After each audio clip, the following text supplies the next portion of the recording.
I'm Amelia Wilson, turning 30 today, standing in my empty apartment surrounded by self-bought cupcakes and a cheap bottle of wine. My phone buzzes with a text from Mom. Sorry we can't make it tonight. Last minute change, we're driving Caitlin to the airport. Paris trip. Dad's business connections got her that amazing gallery showcase. She's the one who makes us proud. Attached is a family photo at the airport. Mom, Dad, my sister Caitlin, even my grandmother who claimed she was too sick to attend my birthday dinner. My 30 years of desperately trying to earn their approval suddenly feels pathetically clear. Before I dive into what happened next, I'd love to know where you're watching from today. This family drama changed everything for me, and if you've ever felt invisible in your own family, you'll understand why what I did next was long overdue. Hit subscribe if you've ever had to stand up for yourself against people who were supposed to love you unconditionally. And let's get into how my 30th birthday became the day I finally saw my family for who they truly were. Growing up in Lexington, a wealthy suburb outside Boston, I was always the responsible one. Our brick colonial house on Maple Avenue, with its perfectly manicured lawn, projected the image my parents, Karen and Michael Wilson, wanted the world to see. Successful, put together, and above all, impressive. From my earliest memories, I understood what was expected. Good grades, respectable extracurriculars, no trouble, and always, always make the family look good. I followed every rule, earned straight. As through high school, played violin in the orchestra, though I hated every minute, and went to Northeastern for accounting because Dad said it was practical and respectable. Then there was Caitlin, 4 years younger, with Mom's auburn hair and what everyone called natural artistic talent. While I struggled through piano lessons to please my parents, Caitlin could splash paint on canvas and receive effusive praise. Her bedroom walls were covered with her artwork. Mine displayed academic achievement certificates that nobody ever commented on. Your sister has the Wilson creative spirit, my grandmother Margaret would say, referencing some artistic lineage I apparently didn't inherit. When I won the state math competition in 10th grade, Dad simply nodded and said, "That's what we expect from you, Amelia." The same weekend, Caitlin made a clay sculpture that slightly resembled a horse, and they took the family out to celebrate at the expensive restaurant downtown that was usually reserved for anniversaries. I still remember my 16th birthday. I'd been dropping hints for months about wanting a small gathering at our house with my few close friends. The day arrived, and Mom had forgotten entirely. When I reminded her that morning, she looked genuinely confused before saying, "Oh, right. Well, we can order pizza tonight, I guess." That same year, for Caitlin's 12th birthday, they rented out an entire art studio, hired a professional artist to teach a workshop, and invited 20 kids. I helped serve cake while Mom took photos of her little artist. College application season highlighted the disparity further. I applied to 7 schools, all on my own. I got into Harvard, but without sufficient financial aid. Despite our family's comfortable lifestyle, my parents claimed they couldn't afford the tuition. "Northeastern is perfectly good for accounting," Mom said dismissively. 2 years later, they sent Caitlin to Rhode Island School of Design without a single complaint about the exorbitant tuition. It wasn't that I didn't love my sister. In many ways, I did. Caitlin could be kind, funny, and genuinely talented. But she'd been shaped by the same toxic family system, growing accustomed to praise for minimal effort while watching me work twice as hard for half the recognition. Our relationship was complicated, moments of genuine sisterly connection interspersed with her casual entitlement and my simmering resentment. "You've always been jealous of your sister," became my mother's reflexive response whenever I expressed hurt. "Not everything has to be a competition, Amelia." The irony being that they were the ones who had created the competition in the first place. Dad was slightly more subtle, focusing on practicality over favoritism. "Your sister needs more encouragement because her career path is less established," he'd explain when I questioned why they funded Caitlin's 3rd artistic residency in Italy while suggesting I take out more student loans. By 25, the gaslighting had taken its toll. I began seeing a therapist, Dr. Levine, who helped me recognize the family patterns. "What you're describing sounds like the golden child and scapegoat dynamic," she said during our 3rd session. "It's unfortunately common, and extremely damaging to both children, though in different ways. Therapy helped me establish boundaries. I moved to my own apartment instead of the family-subsidized condo they offered with strings attached. I limited family visits to twice monthly instead of the expected weekly dinners. I built friendships with people who valued me for who I actually was, not who they expected me to be. The changes were working. I earned a promotion at my accounting firm. I dated without seeking parental approval. I started hiking on weekends, discovering I actually enjoyed the outdoors when it wasn't a forced family activity centered around photographing Caitlin in nature for her artistic inspiration. For my 30th birthday, I dared to hope things might be different. I was an established adult with a good career, healthy relationships, and growing self-confidence. Surely now I'd earned some genuine recognition from my family. When I invited them for dinner at my apartment, they all confirmed. Mom even asked what she could bring. I spent days preparing, cleaning my already tidy apartment, cooking Dad's favorite lasagna from scratch, buying Caitlin's preferred wine, and even making gluten-free dessert options for Mom's latest dietary restriction. I thought, finally, this would be the birthday where I felt truly seen by my family. I was wrong. The Thursday of my birthday started optimistically. I woke early, went for a quick run, and headed to work where my colleagues surprised me with cupcakes and a card. My boss approved my proposal for a new client management system I'd been advocating for months. Everything felt aligned for a perfect milestone birthday. I left work early at 3 p.m. to prepare for my family's arrival at 7. I'd been planning this dinner for weeks, sending the first invitation text 3 weekends prior. Would love to host you all for dinner on my birthday. Nothing fancy, just family time. Everyone responded positively. Mom, we'll be there, sweetie. Dad, looking forward to it. Caitlin, can't wait. Should I bring wine? Grandmother, wouldn't miss it, dear. The weekend before, I'd confirmed again during our family call. Still good for Thursday, right? Around 7? Everyone reaffirmed their attendance. Mom even asked if I wanted her famous apple pie for dessert, which I politely declined since I'd already ordered a small cake from my favorite bakery. My apartment wasn't large, but I'd made it special. Fresh flowers on the dining table, new cloth napkins I'd splurged on. I'd even hung a few photos of family moments where we looked genuinely happy together. The lasagna required hours, with homemade sauce simmering from scratch. I prepared my grandmother's favorite stuffed mushroom appetizer, despite personally hating mushrooms. Everything was selected to please them, to create an evening where they might finally see me as worthy of celebration. At 6:30 p.m., I was right on schedule. Lasagna baking, salad prepped, wine breathing, appetizers arranged. I'd even bought champagne for a toast, something we never did at family gatherings. I changed into a new navy blue dress purchased specifically for the occasion, applied makeup, and arranged 30 birthday candles on the kitchen counter for the cake later. By 7:15 p.m., no one had arrived. I sent a group text. Everything's ready. Running late? No immediate response. By 7:30, I called Mom. Straight to voicemail. Called Dad. No answer. At 7:45, I tried Caitlin. Voicemail again.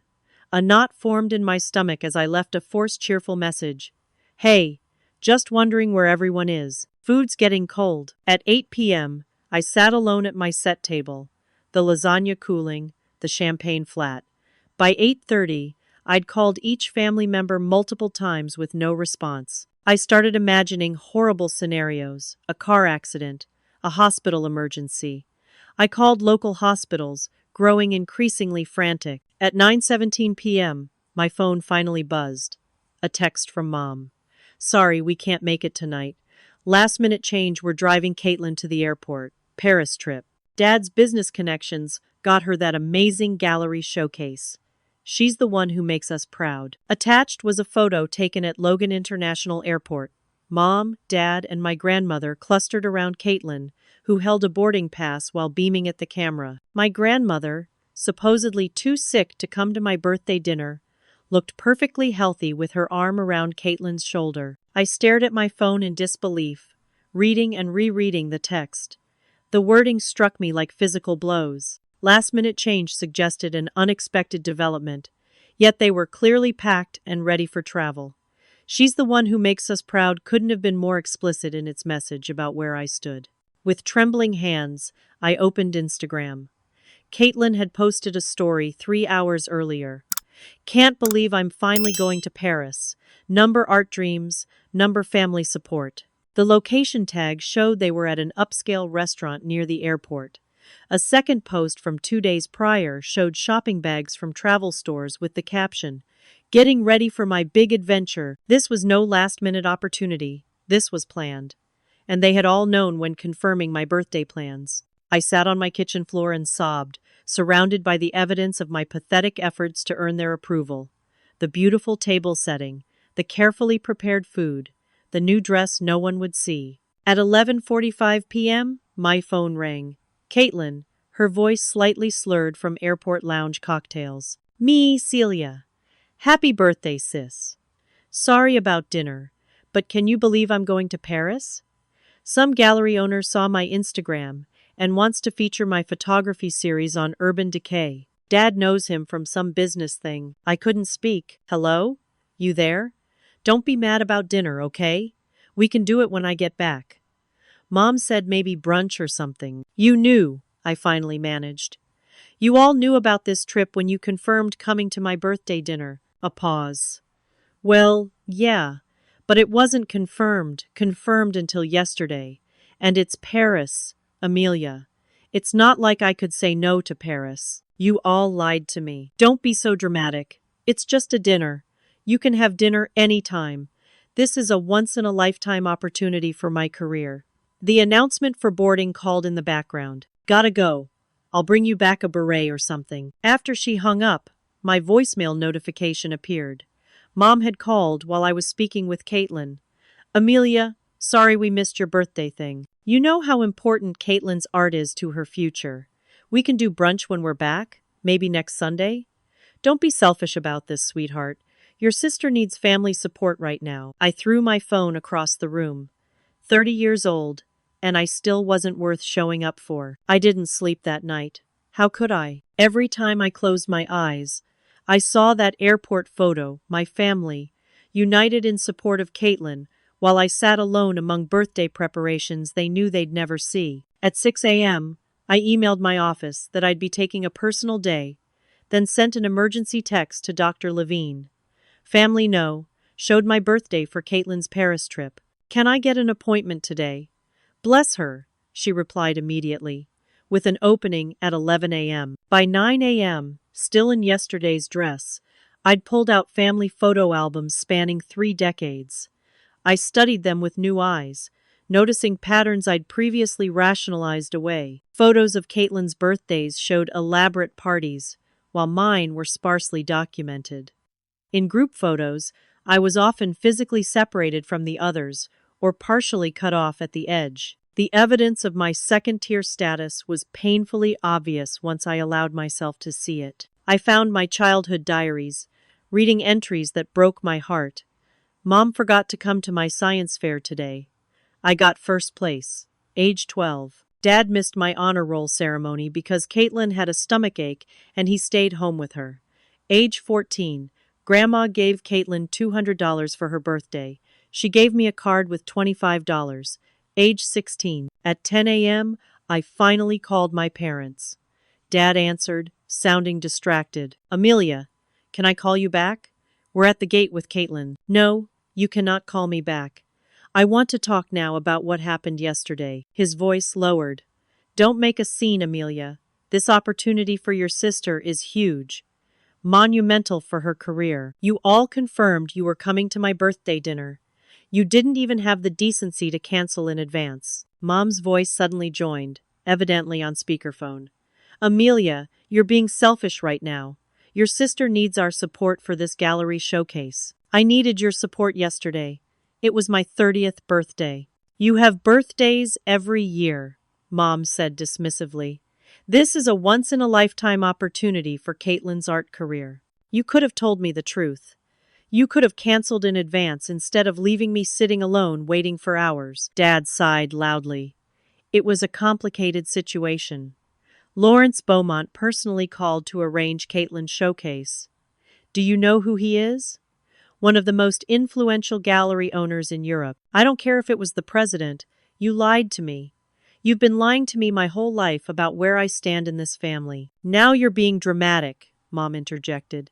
This victim mentality doesn't suit you, Amelia. The familiar dismissal hit differently this time. This isn't about Caitlin's opportunity. It's about how you treat me versus how you treat her.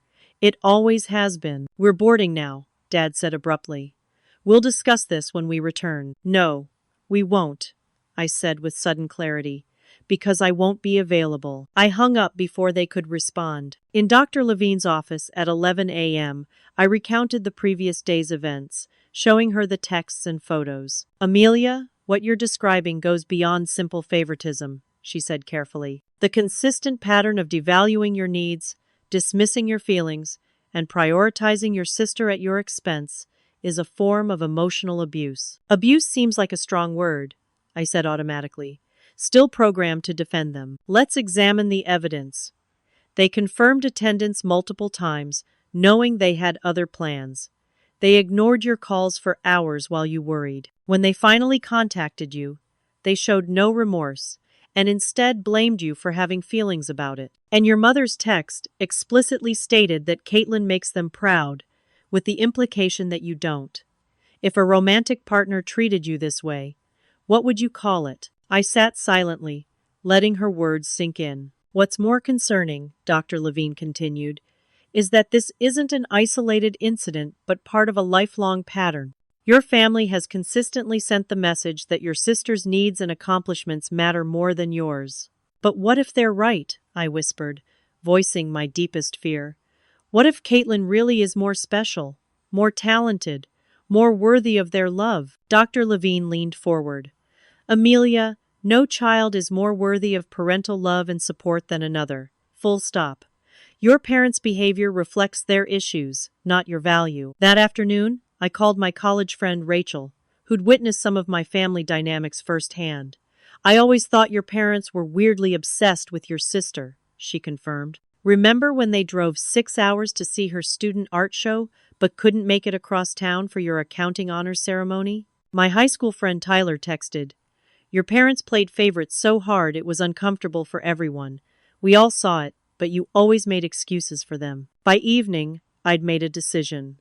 I needed distance, physical and emotional, from my family, while I processed 30 years of disparate treatment. I canceled my appearance at the monthly family dinner scheduled for the following week.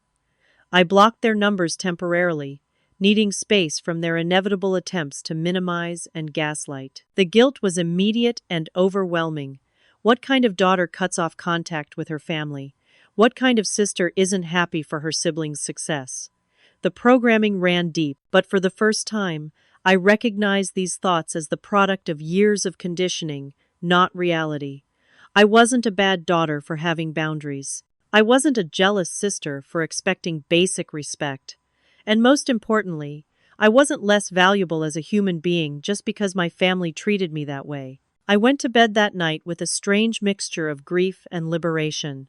Something had broken inside me, but perhaps it needed to break. I'd like to pause here and ask if you've ever had a moment like this, when you suddenly saw a relationship clearly for what it was. It's like putting on glasses after years of blurry vision. If you're going through something similar right now, know that you're not alone. This journey was just beginning for me, and the next part shows just how complicated family secrets can become. Stay with me. A week passed with no contact from my family, except Instagram updates from Caitlin's Paris adventure. Her gallery opening was scheduled for Saturday night, Paris time. I watched from a distance as she posted photos of herself in French cafes, at the Eiffel Tower, and preparing for her big debut. The Saturday night post was unexpected. A tearful Caitlin outside the gallery, mascara running down her cheeks. No caption. Within hours, her Instagram went private. I learned what happened through art world gossip channels online. Caitlin's photography series, supposedly documenting urban decay in American cities, contained images suspiciously similar to a prominent French photographer's work from 2 years prior. When confronted, she allegedly claimed she'd never seen the other artist's work, despite having once commented on his exhibition Instagram post. The similarities were too striking to be coincidental. By Sunday, art blogs were using terms like plagiarism and derivative. Lawrence Beaumont, the prestigious gallery owner, had pulled the exhibition and publicly distanced himself from her work. One particularly brutal review read, Caitlin Wilson's derivative photographs suggest a privileged American tourist playing at artistic depth rather than demonstrating authentic vision. My phone rang Sunday evening, Aunt Rebecca, my mother's estranged sister whom we rarely saw at family functions. I almost didn't answer, assuming she was calling at my parents' behest. Curiosity won. Amelia? It's your Aunt Rebecca. I heard about your birthday disaster. I was confused. How did you know about that? Your grandmother called me in a panic.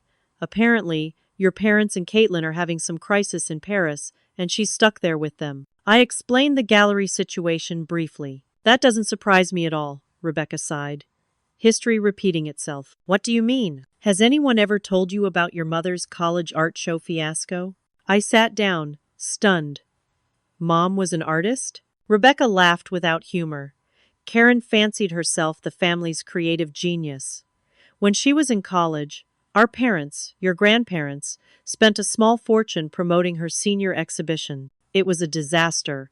Critics called her work technically proficient but soullessly imitative. Sound familiar? My mind reeled. My practical, appearance-obsessed mother had been an artist and failed? Your mother never recovered from that humiliation, Rebecca continued. She abandoned art entirely, married your father, and redirected all her artistic aspirations onto Caitlin. Classic vicarious living. But why the favoritism? Why make me the outsider? Rebecca paused. Because you remind her of me. I was the practical sister, the one who questioned things, who didn't blindly worship her talent. Karen never forgave me for not being her cheerleader. When you showed similar traits, she recreated the dynamic with you and Caitlin. This revelation upended everything I thought I knew about my family. Rebecca continued, There's something else you should know. Your grandmother called me because she's worried about her finances. Apparently, your father convinced her to invest in Caitlin's artistic career, including this Paris fiasco. Invest how much? I asked, suddenly alert. My grandmother lived comfortably, but not extravagantly on my grandfather's pension and investments. She wouldn't give me an exact number, but she mentioned a second mortgage on her house. My accounting brain immediately went into analytical mode. That doesn't make sense. Her house was paid off years ago. Exactly my concern. I think your father may be taking advantage of her diminishing cognitive capacity. She seemed confused about basic financial details during our call. After speaking with Rebecca, I did something I'd never dared before I investigated my family's finances. My profession gave me insight into what questions to ask and where to look. My first call was to my banker friend Taylor, who confirmed it was possible to check if new mortgages or liens existed on my grandmother's property through public records. What I discovered was disturbing. Grandmother's house indeed had a new mortgage as of 3 months prior for $200,000. Additionally, she had taken out a personal loan against her investment portfolio. Next, I discovered my father had emptied his 401k, incurring substantial penalties for early withdrawal. Their primary residence had a second mortgage with an astronomical interest rate from a lender known for predatory practices. Most alarming was finding my name as co-signer on student loans for Caitlin that I'd never authorized a clear case of identity theft. Reviewing the documents, I recognized my father's handwriting, attempting to mimic my signature. While I was processing this information, my phone exploded with notifications. My parents were calling repeatedly. Caitlin was texting frantically. Even my grandmother was trying to reach me. Something major had happened. I finally answered Caitlin's call. Amelia, thank God, she sobbed. Everything's falling apart. The gallery accused me of plagiarism. Dad collapsed and had to go to the hospital. His blood pressure was through the roof. Mom's hysterical. We need your help. What kind of help? I asked cautiously. We need money for emergency flights home. Dad's credit cards are all declined, and Mom's are maxed out. Can you wire us like $10,000? We'll pay you back as soon as we get home. I nearly laughed at the audacity. You want me to send you $10,000 after what you all did to me? I know you're mad about your birthday, but this is an emergency. Dad might have had a minor heart attack. Where's all the money from grandmother's new mortgage? Or Dad's drained retirement account? Silence on the line. How do you know about that? She finally whispered. Because unlike all of you, I actually do my research before making decisions. Tell Mom and Dad I'll call tomorrow. I need to think. That night, I barely slept, wrestling with competing emotions, vindication that their house of cards was collapsing, concern for my father's health, and fear for my grandmother's financial security. By morning, I'd made a difficult decision. I needed to protect my grandmother, even if it meant confronting my family directly. My first call Monday morning wasn't to my family but to Patricia Hernandez, an elder law attorney recommended by Dr. Levine. I explained the situation: my grandmother's apparent cognitive decline, the suspicious new mortgage and loans, and my parents' possible financial exploitation. Unfortunately, what you're describing is more common than you might think, Patricia told me. Adult children taking financial advantage of aging parents happens frequently, especially when cognitive impairment enters the picture. What can I do to protect her? First, we need to establish whether your grandmother is being exploited and whether she has the capacity to make financial decisions. Then we can discuss legal options ranging from financial conservatorship to legal action against your parents if fraud is involved. The conversation left me shaken. Was I really considering taking legal action against my own parents? The thought seemed unimaginable just weeks ago, yet the evidence suggested they were draining my grandmother's resources to fund Caitlin's career and their own lifestyle. I finally called my parents that afternoon. Mom answered, sounding exhausted. Amelia, thank God. We've been trying to reach you for days. How's Dad? I asked, genuinely concerned despite everything. Stable. It wasn't a heart attack, just severe hypertension and stress. They're releasing him tomorrow, but we can't fly for at least 5 days. And the gallery situation? Mom's voice hardened. A misunderstanding. Some jealous artist making accusations because Caitlin's work outshone his. Lawrence overreacted. The whole thing is very unfair to your sister. Same old pattern, everyone else was wrong. Caitlin was blameless. Mom, I need to ask you something important. Did you and Dad take out a new mortgage on grandmother's house? The silence was telling. It was a temporary measure, she finally said defensively. An investment in Caitlin's career that will pay off tenfold once she's established. Did grandmother understand what she was signing? Of course she did. How dare you suggest otherwise? And did you forge my signature to co-sign Caitlin's student loans? Another damning silence. Those loans were for her education, Mom deflected. Everyone takes out student loans. That doesn't explain the forgery, Mom. Your father may have signed for you, but only because we couldn't reach you at the time. It was a formality. We're making the payments. No, you're not. They're in default. My credit score dropped 100 points last month, and I had no idea why until now. We've been a little behind because of some temporary cash flow issues, but we'll catch up. With what money, Mom? Dad's 401k is gone. Your credit cards are maxed out. You're putting predatory loans on properties. This isn't sustainable. I don't appreciate you snooping into our finances, she snapped. This is family business. It became my business when you forged my signature and ruined my credit. And it's definitely grandmother's business when you mortgage her house without her full understanding. Your grandmother wants to support Caitlin's career. She believes in her talent. Does she even remember signing the paperwork? The conversation deteriorated from there, ending with Mom accusing me of jealousy and threatening to tell the family I'd abandoned them during a crisis. My next step was visiting my grandmother once my parents returned from Paris. I drove to her colonial-style home in Concord, where she'd lived for 40 years, now encumbered by a mortgage she might not fully comprehend. Grandmother seemed smaller than I remembered, frailer. Her usual perfectly coiffed silver hair was unkempt, and she wore the same cardigan 2 days in a row, something the fastidious woman I knew would never do. "Amelia, darling," she greeted me. "How lovely to see you. Is it Christmas already?" It was May. Red flag number 1. Over tea, I gently asked about her finances. "Grandmother, I'm concerned about some financial decisions that have been made recently. Do you remember signing papers for a new mortgage on your house?" She looked confused. "Mortgage? No, no, the house is paid for. Has been since your grandfather passed. What about giving money to Dad for Caitlin's art career?" Her expression cleared slightly. "Oh, yes. Michael said Caitlin needed a small loan for art supplies. A few $1,000s. I wrote him a check. A few thousand? Not 200,000? 200,000? She laughed nervously. "That can't be right. I would never." Her voice trailed off, uncertainty clouding her eyes.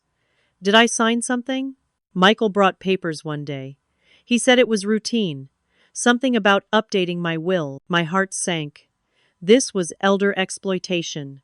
Pure and simple. When my parents returned from Paris, I insisted on a family meeting, including Caitlin. I arrived at my parents' house with documentation copies of the mortgage, the defaulted student loans with my forged signature, statements showing the depleted retirement accounts, and evidence of my grandmother's confusion. They were waiting in the living room, a united front.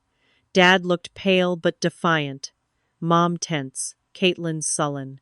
I laid the documents on the coffee table. "We need to talk about what's been happening with family finances." Dad immediately went on the offensive. "I don't appreciate you digging into private family matters, Amelia. They stopped being private when you forged my signature and mortgaged grandmother's house without her understanding." "That's ridiculous," Mom interjected. "Mother knew exactly what she was signing." "Really? Because she thinks she loaned you a few $1,000s for art supplies, not 200,000 for Caitlin's gallery disaster." Caitlin flinched. "That wasn't my fault. Lawrence Beaumont promised me a successful opening." "You were accused of plagiarism, Caitlin," I said flatly. "Multiple art blogs covered it. Those photos just happened to be similar." "It's not plagiarism if it's coincidental." Dad raised his hand to silence her. "What exactly are you implying, Amelia?" "I'm not implying anything. I'm stating facts. You've drained your retirement account, taken predatory loans on this house, mortgaged grandmother's home without her full understanding, and committed identity theft by forging my signature. And it's all collapsing around you." The room exploded. Dad shouted about family loyalty. Mom accused me of jealousy. Caitlin cried about her ruined career. But beneath the noise, I saw fear in their eyes. The financial house of cards was teetering. Then grandmother arrived. I'd arranged for her caregiver to bring her for this confrontation. The room fell silent as she entered, looking confused by the tension. "What's happening?" she asked, her voice small. I took her hand gently. "We're discussing the papers you signed for Dad, the mortgage on your house." Her face crumpled in confusion. "Mortgage? But the house is paid for." My father wouldn't meet her eyes. My mother stared fixedly at the floor. And in that moment of uncomfortable silence, years of family dynamics crystallized into perfect clarity. This wasn't just about my birthday betrayal. It was about a multi-generational pattern of manipulation, lies, and financial exploitation to maintain the fiction of Caitlin's artistic genius and the family's sophistication. And I'd finally had enough. "I've consulted an elder law attorney," I announced to the silent room. "Grandmother needs cognitive testing and financial protection. And I'll be reporting the identity theft to the credit bureaus and potentially the police." "You wouldn't dare," my father whispered. "Try me," I replied, surprising myself with my steadiness. "This stops now." What happened next was unexpected.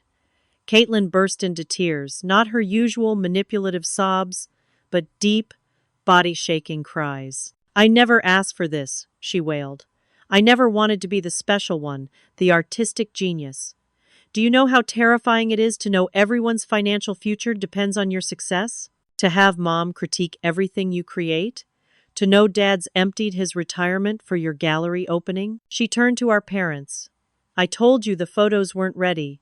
I told you Lawrence was making promises he couldn't keep. But you pushed and pushed, because you needed me to be successful to justify all the money you'd spent. My sister's outburst cracked open the family facade, revealing the rot beneath. In the painful conversation that followed, ugly truths emerged. Mom admitted pushing Caitlin toward art because of her own failed ambitions. Dad confessed the extent of their financial troubles. They were 3 months from possible bankruptcy. Grandmother, in a moment of clarity, realized she'd been manipulated into signing away her financial security. No neat resolution emerged from that devastating afternoon. Only the beginning of accountability and the painful recognition of decades of dysfunction. As I drove home, I felt hollow, yet somehow lighter, as if a tumor had been excised, leaving a painful wound that could finally begin to heal. 3 days after the confrontation, my doorbell rang at 11 p.m. I peered through the peephole to find Caitlin standing in the hallway, looking disheveled and exhausted. For a moment, I considered ignoring her, but curiosity won out. "What are you doing here?" I asked, not inviting her in. Her eyes were red-rimmed. "Can I come in, please? I can't go back there tonight." I hesitated, then stepped aside. She entered cautiously, clutching a small overnight bag. "Mom and Dad have been fighting non-stop," she said, collapsing onto my couch. Dad blames Mom for pushing the Paris exhibition. Mom blames Dad for the financial mismanagement. They're both blaming me for not being successful enough to make it all worthwhile.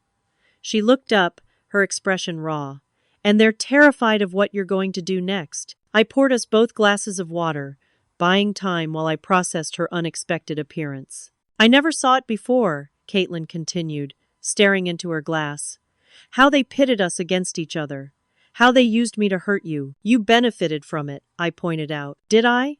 I'm 26 with no real skills, crushing student debt, and parents who only value me for reflecting their imagined artistic legacy. My entire identity is built around being the talented one. But what happens when I fail? You saw what happened in Paris. For the first time, I glimpsed the pressure my sister had been under, different from mine, but no less damaging. "I used to envy you so much," she admitted quietly. "Me?" I couldn't hide my surprise. "Why would you envy me?" "Because you built your own life. You have real skills, real friends, a career you earned. No one handed it to you because of talent you might not even have." She picked at a loose thread on her sleeve. "I've always wondered if I'm actually any good at art, or if I just had parents desperate for me to be." The conversation lasted until 3 a.m., the first honest exchange we'd ever had. Caitlin revealed how Mom controlled her artistic choices, how Dad's financial pressure made her rush work that wasn't ready, how the family's expectations crushed her creativity. "Remember my 16th birthday?" she asked. "That elaborate party with the professional artist?" I nodded, remembering my hurt at the contrast with my own forgotten 16th. I cried myself to sleep that night. I wanted a simple sleepover with friends, but Mom insisted on the artistic showcase. None of my actual friends came because they were intimidated. It was all Mom's friends and their kids, who made fun of me later at school for my pretentious art party. The stories poured out parallel childhoods in the same house, both warped by our parents' dysfunction. By sunrise, something had shifted between us. Not forgiveness exactly, but understanding. "What do we do now?" Caitlin asked as dawn broke. "First, we need professional help for grandmother," I said. "I've already scheduled a geriatric assessment to evaluate her cognitive capacity." "I'll go with her," Caitlin offered immediately. "She trusts me, and it might be less intimidating." We developed a plan. I would continue working with the elder law attorney to protect grandmother's assets. Caitlin would move in with grandmother temporarily, both to assess her daily cognitive function and to distance herself from our parents. Over the next 3 weeks, Caitlin and I formed an unexpected alliance. The assessment confirmed what we feared: grandmother showed significant cognitive decline, consistent with early dementia. With the lawyer's help, we arranged for a financial conservatorship to protect her remaining assets. Our parents fought us every step, alternating between rage, manipulation, and tearful pleas about destroying the family. But the medical evidence was irrefutable. The court appointed me as financial conservator, with Caitlin as grandmother's care advocate. When we met with our parents to present the court's decision, Mom initially refused to accept it. "This is ridiculous," she sputtered. "Mother is perfectly fine. You've manipulated the doctors with your lies." Dad sat silently, his face gray with defeat. "The mortgage on her house was financial exploitation," I stated calmly. "The court agrees." "We're your parents," Mom hissed. "You owe us loyalty." "We owe grandmother protection," Caitlin countered, standing firm beside me. "And what about the student loans?" Dad finally spoke. "Are you reporting us to the police?" I'd wrestled with this decision. I've filed fraud alerts with the credit bureaus and disputed the loans. If you agree to a repayment plan for the damage to my credit, I won't pursue criminal charges. The meeting ended with tentative agreements. Our parents would begin therapy both individual and as a couple. They would sell their over-leveraged house and downsize dramatically. They would respect the conservatorship and the new boundaries we'd established. As we worked to sell grandmother's house to pay off the fraudulent mortgage and fund her assisted living care, Caitlin and I made a startling discovery. In the attic, tucked inside an old steamer trunk, we found a cache of documents, letters, photographs, and journals belonging to our great-grandparents. The family history that emerged was revelatory. Our great-grandmother Eleanor had been a talented painter whose career was sacrificed for her husband's business ambitions. Her daughter, our grandmother Margaret, had grown up witnessing this sacrifice and subsequently pushed our mother Karen toward art as compensation, creating the first link in our family's chain of vicarious artistic ambition. "It's been happening for generations," Caitlin whispered, as we pored over the yellowed pages. Each generation trying to correct the wounds of the previous one, but just creating new damage. The most shocking document was a letter from our grandfather to our grandmother, written shortly before his death. In it, he expressed regret for their joint pressure on Karen's artistic career, acknowledging the damage it had done to her confidence when she failed. He begged Margaret not to repeat the pattern with the granddaughters, though his warning had clearly gone unheeded. As we processed these revelations, Caitlin made a decision that surprised me. "I'm taking a break from art," she announced one evening, as we sorted through grandmother's belongings. "Maybe permanently." "Because of Paris?" I asked. "Because I need to figure out if I actually love creating art, or if I've just been trying to fulfill Mom's failed dreams." She folded a tablecloth carefully. "I've applied for a job at a community center teaching basic art to kids. No galleries, no exhibitions, no pressure.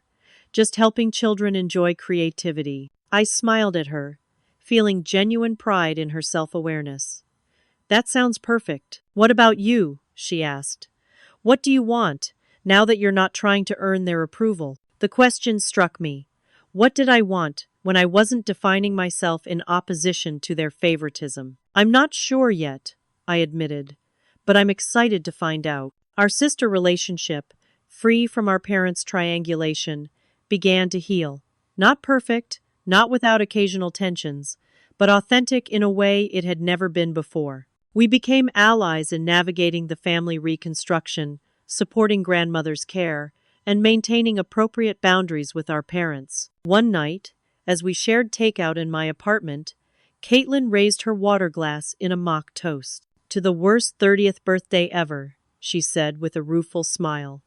"And to what came after." I clinked my glass against hers. To what came after? 6 months after the birthday disaster that catalyzed everything, my life looked remarkably different. The forced confrontation with my family's dysfunction had been painful but ultimately liberating, creating space for genuine growth and change. The most significant development came professionally. A colleague connected me with a financial firm in Chicago, specializing in forensic accounting, tracking financial fraud and mismanagement. My experience with my own family's financial deception had given me unexpected insights into how emotional manipulation intertwines with financial exploitation. After 2 interviews, they offered me a position with a substantial salary increase and the opportunity to help others in situations similar to my grandmother's. When I told my parents about the job offer and my plans to move, their reaction was predictably self-centered. "Chicago? That's 1,000 miles away. Mom protested during our now monthly family dinner. These dinners were part of the carefully structured contact I maintained: public locations, limited duration, specific topics. What about family obligations? Your grandmother needs you here. Grandmother is settled in her assisted living facility, with excellent care, and Caitlin visiting regularly, I replied calmly. And we can video chat weekly. This is about punishing us, Dad muttered, pushing food around his plate. Abandoning the family when we're trying to rebuild. In the past, such guilt tactics would have worked. I would have declined the opportunity to avoid disappointing them.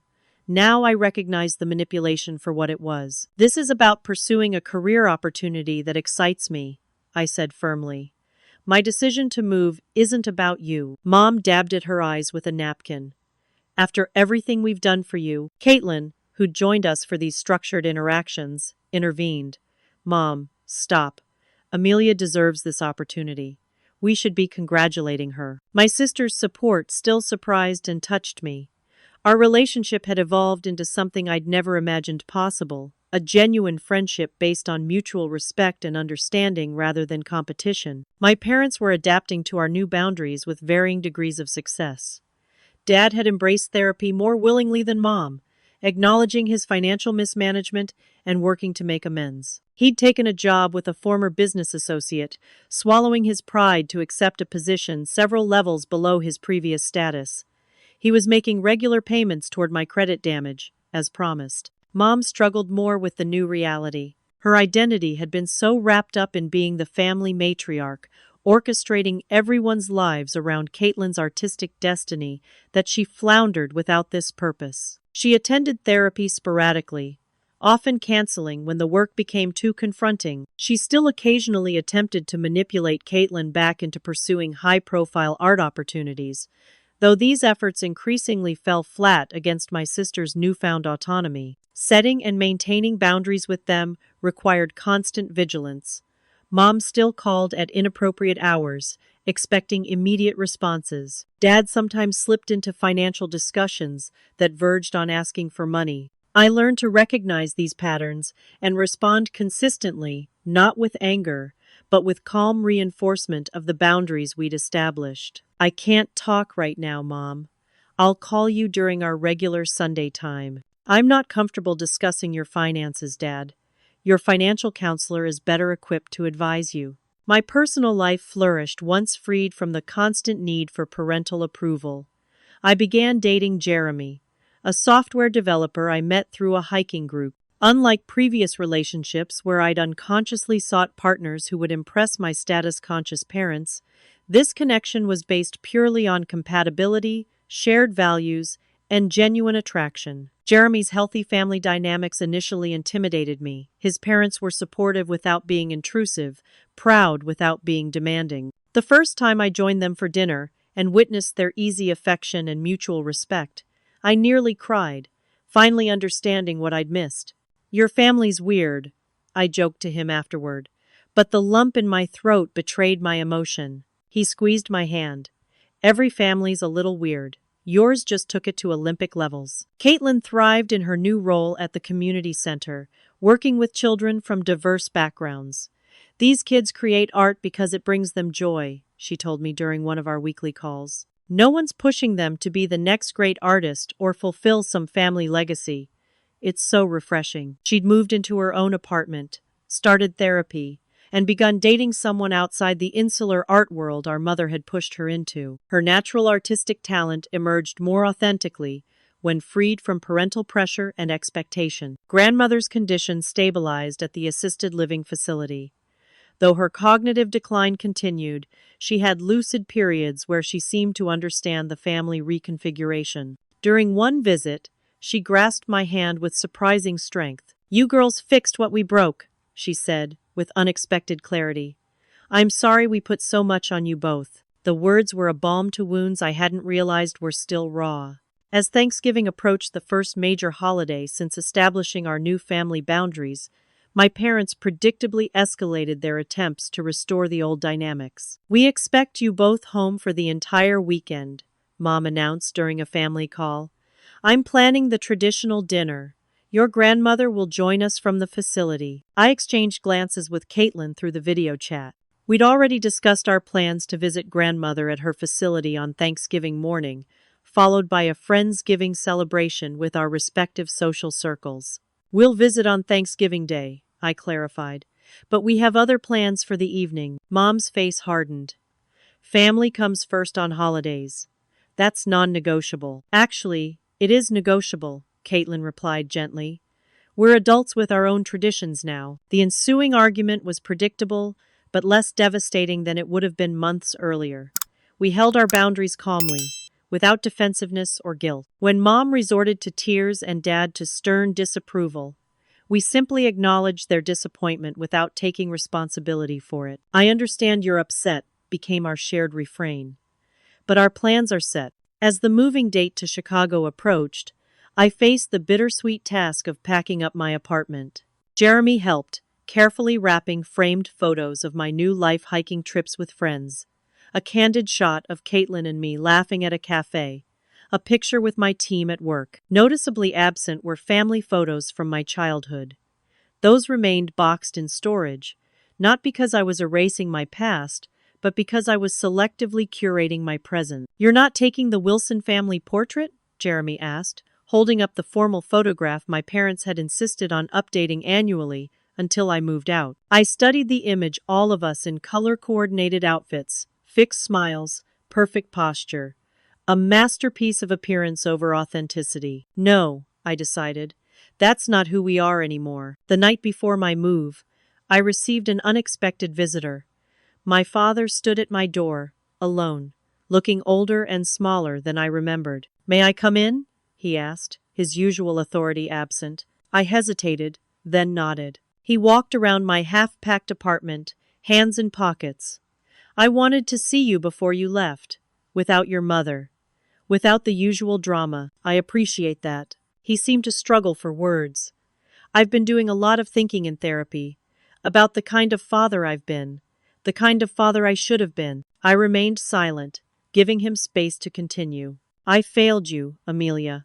I didn't protect you from your mother's favoritism. I didn't value your accomplishments the way I should have."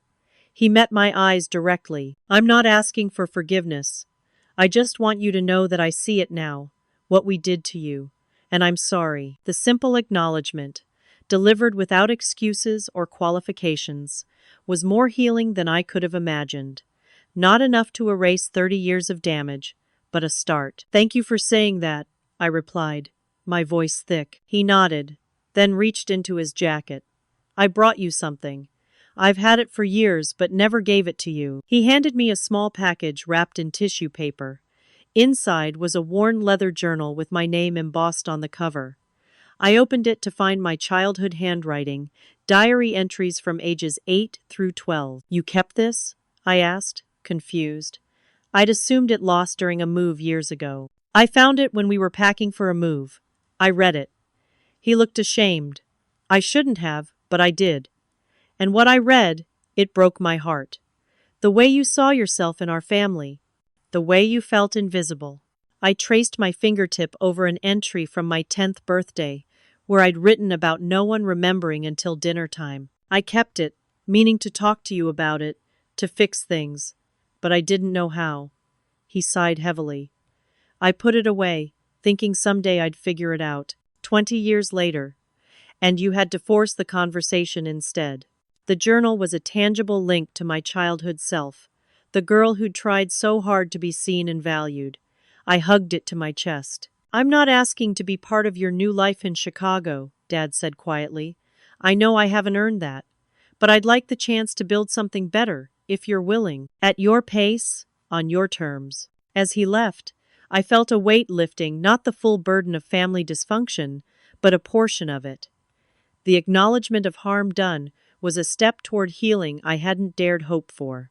That night, I sat on my bare mattress surrounded by boxes, leafing through my childhood journal. The entries were painful to read, so much loneliness and confusion from a child trying to understand why she wasn't enough. But they also reminded me of my resilience, my determination to create meaning despite the family dynamics working against me. I fell asleep with the journal beside me, the past and future coexisting as I prepared to step into the next chapter of my life. 1 year after the birthday that changed everything, I woke in my Chicago apartment to sunlight streaming through windows overlooking Lake Michigan. My 30th year had been the most transformative of my life. Painful, liberating, and ultimately healing. My phone buzzed with birthday messages from friends, colleagues, and Jeremy, who was flying in that evening to celebrate. Caitlin had texted at midnight, "Happy real birthday to my amazing sister. This year you get celebrated exactly as you deserve." Life in Chicago exceeded my expectations.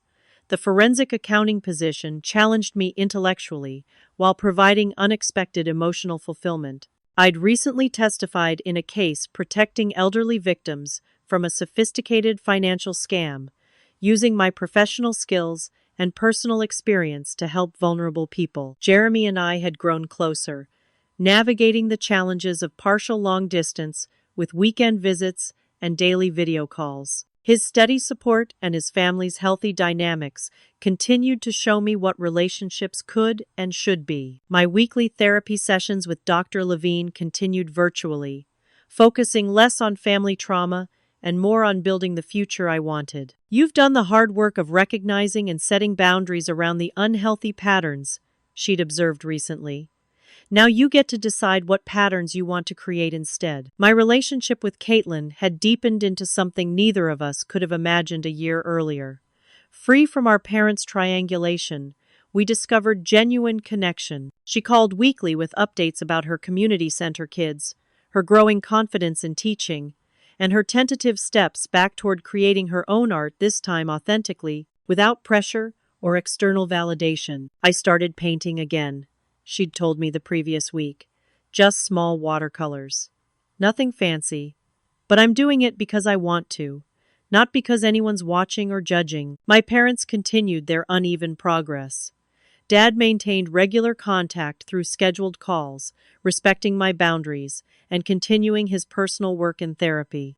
Our conversations had evolved from superficial pleasantries to more meaningful exchanges, though certain topics remained off limits by mutual understanding. Mom's journey was more complicated. She cycled through periods of apparent growth, followed by relapses into old patterns of manipulation and guilt tripping. She'd recently joined a support group for parents estranged from adult children, though her participation seemed more focused on validation than introspection. She still occasionally attempted to use Caitlin as a conduit to influence me, though these efforts invariably failed against our united front. Grandmother's health had declined further, though the quality of her care remained excellent thanks to the financial protections we'd established. During lucid moments, she expressed contentment with her living situation and pride in how Caitlin and I had sorted things out, as she put it. As I prepared for my 31st birthday celebration, a small gathering of close friends at my favorite Chicago restaurant, followed by a weekend with Jeremy, my phone rang with an unexpected call from my parents' number. "Hello?" I answered cautiously. "Amelia." Dad's voice sounded tentative. "Happy birthday." "Thank you. I'm calling because..." "Well, we received your Thanksgiving invitation." The invitation had been a significant decision. After much consideration, I'd invited my parents to visit Chicago for Thanksgiving, with clear boundaries and expectations outlined. 3 days at a nearby hotel, scheduled activities with built-in breaks, and an understanding that any boundary violations would result in the visit ending immediately. "We'd like to accept," Dad continued. "Both of us." "I'm glad to hear that," I replied, meaning it despite my apprehension. "The boundaries I outlined are non-negotiable, though." "I understand. And your mother has something to say." A pause, then Mom's voice came on the line, strained but determined. "Happy birthday, Amelia." "Thank you. I've been doing a lot of thinking about last year, about all the years before that." She took an audible breath. "It wasn't fair, how we treated you. How I treated you. I always told myself I was just supporting Caitlin's special talent, but the truth is, I was living through her, trying to make her succeed where I had failed." The admission stunned me into silence. "I'm not asking you to forget or even forgive right away," she continued, "but I want you to know that I'm finally hearing what you and your therapist, and even my own therapist, have been saying. It's taken me a long time because admitting how I failed you means admitting so many other things about myself that are painful to face. I appreciate you saying that, Mom, I managed, emotions tightening my throat. I'd like to try again. To be the mother you deserved all along, if you'll let me. I thought carefully before responding. I'd like to try too, slowly, with the boundaries I've set. I understand. She paused. We've sent something for your birthday. It should arrive today. Not to replace last year or make up for everything, just a start. After the call ended, I sat at my window overlooking the lake, processing the unexpected conversation. I wasn't naive enough to believe one phone call signaled complete transformation. Mom had shown promising signs before, only to revert when faced with the deep work required. But something in her voice today had sounded different, a humility and self-awareness I'd rarely heard. The doorbell rang in the afternoon, a delivery from a Chicago bakery.